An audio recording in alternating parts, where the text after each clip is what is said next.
Yo l'équipe Play Games, c'est Tim, et on se retrouve pour faire la critique de l'épisode 8 de la série Marvel, She-Hulk. Épisode 8 que pour une fois j'ai plutôt bien aimé quand tu le compares par exemple au dernier épisode à être sorti de cette série. Mais avant tout, générique.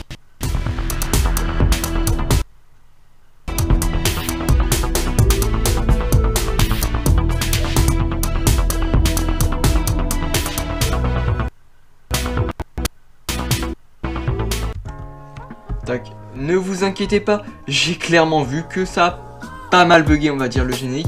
Mais voilà, c'est normal. En ce moment, vraiment, le PC, il tient plus. Je pense que je fais trop de vidéos parce que ça bug souvent, donc je m'en excuse. Et d'ailleurs, pour ceux qui attendent le récap des sorties films et séries, bah ça devrait arriver sûrement ce week-end, malheureusement. Parce que vraiment, j'ai pris beaucoup de retard. Quelques problèmes sont arrivés au moment du tournage et ensuite du montage de la vidéo, en plus du travail que j'ai à faire avec le lycée, etc. Donc bah c'est pour ça que ça va arriver quand même en retard, donc je m'en excuse pour ceux qui aiment ce format de vidéo. Mais on revient à l'épisode 8 de She-Hulk, et vraiment je l'ai bien aimé. Bien sûr cette critique sera full spoiler, donc quitte cette vidéo si tu ne l'as pas vue. Et cet épisode était ultra bien.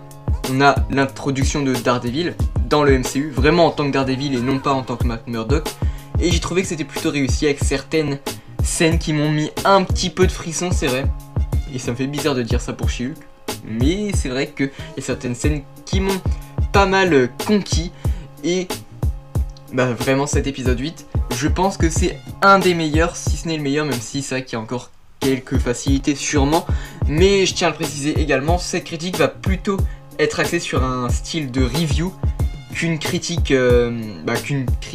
sur le plan technique, que ce soit scénario, musique, acting et toutes les choses en fait en rapport avec une réelle critique de cinéma. Donc là ça va pas être une vraie critique au sens pur et dur, même si je vais donner un petit peu mon avis dessus. Mais c'est vrai que selon moi cet épisode 8 il est surtout là pour faire le show et nous donner envie de regarder l'épisode 9, chose qui a été réussie pour ma part en tout cas. Donc voilà, cet épisode 8 est vraiment pas mal. Et on va direct commencer la critique qui sera plus une review comme je vous l'ai dit. Et on commence avec le personnage de Leapfrog. On commence directement avec lui qui va faire un petit peu n'importe quoi avec son costume défectueux. Je vais pas forcément vous faire un résumé de l'épisode, mais plus une review. On va un petit peu parler des faits qui m'ont marqué ou plus intéressé dans cet épisode. Et voilà, ça c'était... Bon, le personnage de Leapfrog est un petit peu ridicule et c'est fait exprès. Mais ce que j'ai bien aimé, c'est que on a... je vais vous montrer, tac. On a ça. Qu'est-ce qui se passe? Voilà, on a ça. Lui, c'est bien sûr le personnage de Leapfrog. D'ailleurs, je me rappelle pas ce que c'est son réel nom. Mais voilà, il est au cabinet d'avocat de GLKH, donc là où travaille Miss Hulk. Et ce que j'ai bien aimé, c'est qu'on commence directement la scène avec ça. Et au début, tu sais pas. Mais en fait c'est lui qui est en train de raconter son histoire à Jennifer et tu nous montres la scène en même temps qu'il parle. Et vraiment bah ça j'ai trouvé que c'était une bonne idée, même si ça a été vu dans beaucoup de séries judiciaires justement je pense. Mais voilà, ça faisait clairement le taf et ça m'a mis direct dans l'ambiance parce que gros reproche que j'avais fait à l'épisode 7, bien sûr vous le savez, la série She-Hulk est une comédie judiciaire. Mais dans l'épisode 7, t'avais que de la comédie, tu nous parlais à aucun moment de justice. Et là tu rentres directement dans le bain, même si c'est vrai qu'après tu vas un petit peu t'en éloigner, mais c'est pas grave, c'est pour faire le show, et c'était clairement bien. Mais tout le début de l'épisode est concentré sur une affaire de justice, bah comme on n'avait pas eu depuis l'épisode 7 et l'épisode 6 si je ne dis pas de bêtises, mais c'est très probable que je dise une bêtise là, parce que les épisodes ne sont pas forcément incroyables, donc pas mémorables. Donc à part celui-là, c'est vrai que je me rappellerai sûrement un peu plus de celui-là que les autres, mais voilà, je me souvenais pas trop des autres. Parce qu'ils étaient pas foufou, on va pas se mentir. Et ensuite voilà. Bien sûr que c'est dans le thème de la justice, parce qu'on va avoir un procès, et on va avoir un avocat qui arrive un petit peu en retard. Il avait sûrement des choses un petit peu plus importantes que ça à faire, hein. Il s'appelle Matt Murdock, et c'est tout simplement Daredevil. Donc voilà, le retour de Matt Murdock dans le MCU, sachant qu'on l'avait vu très rapidement dans Spider-Man No Way Home. Et voilà, on a Matt Murdock qui est là pour défendre Luke contre Jennifer et surtout Leapfrog. À chaque fois je suis tenté de dire Frogman, mais il s'appelle Leapfrog en fait. Bon voilà, mais bah on se rend compte qu'en fait Leapfrog c'est juste un gros crétin et que bah il est en tort. Et puis même Jennifer essaye de donner un petit peu des arguments parce qu'elle pense que Leapfrog est un petit peu... peut-être qu'il est en tort, mais il est pas con à ce point, désolé de l'expression. Mais voilà, bah Daredevil, donc Matt Murdock, arrive à riposter avec bah, des énormes arguments. Il arrive à être meilleur que Jennifer qui était considérée comme une des meilleures avocates. Et bah Matt Murdock c'est clairement le meilleur avocat. Voilà, il a les arguments parfaits à chaque phrase ou à chaque argument. Donc il a plutôt les contre-arguments parfaits à Jennifer Walters. Donc bah tu vois vraiment le talent de Matt Murdock en tant qu'avocat. D'ailleurs, petite réflexion sur Matt Murdock, je sais pas si c'est moi, mais j'ai l'impression que la VF n'est pas la même qu'avant. C'est peut-être une impression, mais je pense que ça a changé. Donc n'hésitez pas à le dire en commentaire si vous avez également eu cette impression. Mais je pense que la VF a changé, en tout cas, il y a de grandes chances. Et aussi, j'ai bien aimé le petit moment où il dit à Luke, « Me demandez pas comment je le sais, c'est tout. » Et là, alors là, j'étais vraiment ultra content. C'est juste une phrase, mais ça commence de plus en plus à montrer les personnages, les pouvoirs du personnage de Matt Murdock. Et ça, c'était vraiment ultra stylé. Et surtout, ça m'a mis voilà, des frissons parce que je me disais, quand est-ce qu'il va utiliser ses pouvoirs? Quand est-ce qu'on va le voir en tant que Daredevil? Et vous allez voir que c'est dans pas très longtemps. Et ça fait vraiment ultra plaisir de faire référence à ses sens. Et voilà, et ensuite on a cette scène qu'on a vue dans le trailer où déjà on a She-Hulk avec le même costume que dans les comics. Donc ça fait plutôt plaisir cette petite référence, mais on a surtout ce petit personnage de Daredevil en costume jaune et rouge du coup. Et il était trop bien. Déjà cette scène de combat un petit peu à la Fast and Furious, parce qu'on a plein de voitures partout au début, en tout cas, bah je l'ai bien aimé. Enfin en tout cas, cette scène de combat c'était pas trop de la Fast and Furious, mais avant c'en était un petit peu. Et là j'ai vraiment bien aimé cette scène de combat où au début, bah du coup Jennifer ne sait pas que Daredevil est Matt Murdock et elle le prend pour un ennemi. Et du coup ils vont se combattre et on va pas se mentir que la scène était plutôt stylée. Je parle pas de celle d'après, mais voilà. Donc ils vont se réconcilier et tout. Et ils vont devoir faire équipe pour aller sauver Luke qui a été, si j'ai bien compris, parce que là c'est vrai que c'est pas forcément bien expliqué, kidnappé par Leapfrog. Mais ça surtout, cette scène de combat, on va pas se mentir, en tout cas moi ça m'a quand même si c'est forcément pas aussi violent, mais ça m'a quand même rappelé des scènes de combat de la série Netflix Daredevil. Ce moment là où en fait ils se combattent dans les couloirs, donc c'est du combat d'intérieur contre des sbires. Je suis désolé mais sa façon de combattre, même la façon de filmer un petit peu, c'est... les plans sont sombres, en tout cas on a juste une lumière un peu bleue. Ça m'a rappelé des combats de la série Netflix. Bien sûr, je l'ai déjà dit, mais c'est moins violent.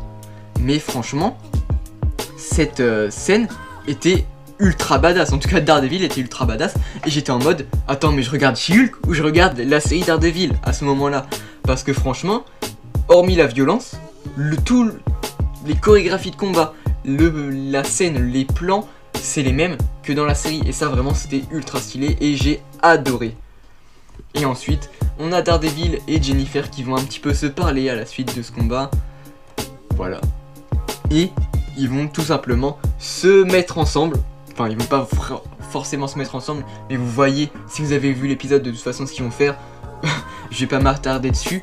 Juste, je crois que dans les comics, Daredevil, donc Matt Murdock et Jennifer Walters, ont une relation. En tout cas, ils sont en couple à un moment dans les comics. Donc, je pense que c'était très probablement un petit clin d'œil aux comics.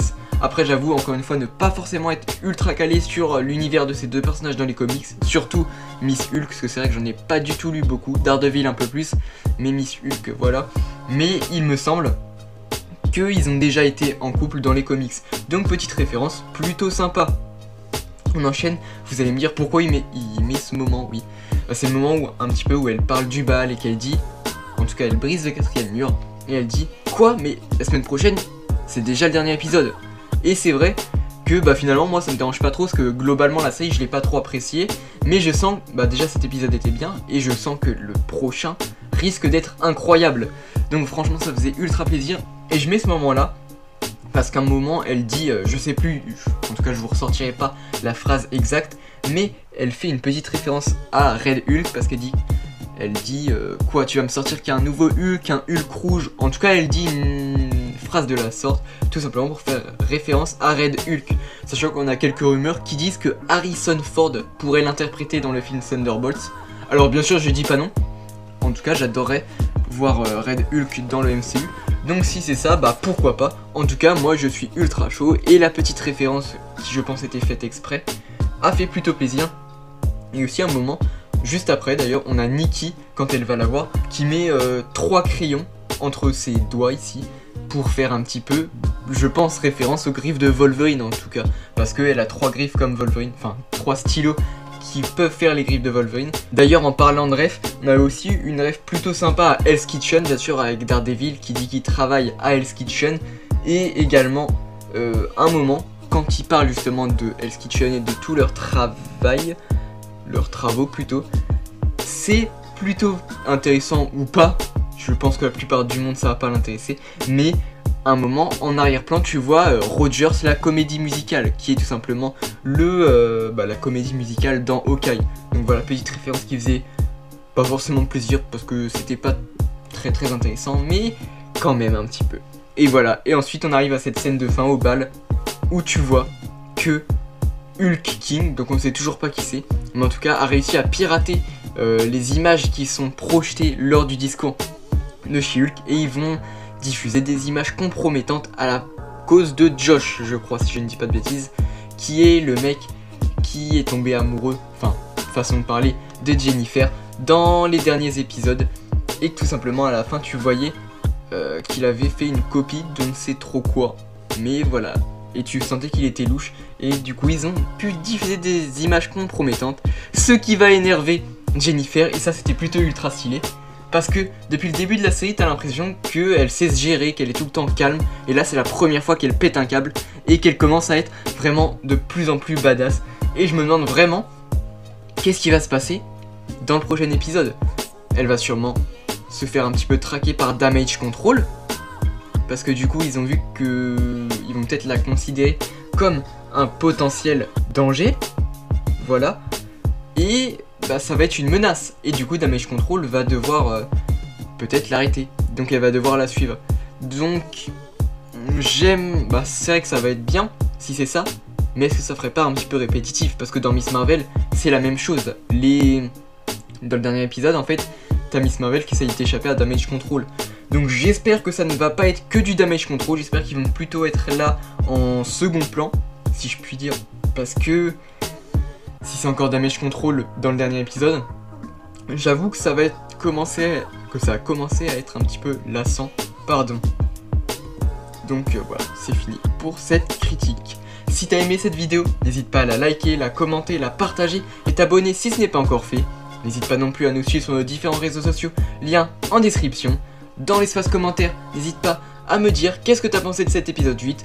Voilà, moi comme je t'ai dit, j'ai quand même plutôt apprécié par rapport aux autres. Même si c'est vrai que c'est pas le meilleur épisode de toutes les séries Marvel, mais c'est quand même un des meilleurs de la série She-Hulk en tout cas. Sur ce, c'était Tim de la chaîne Play Games, la chaîne qui parle de tous les sujets, et on se dit à la prochaine.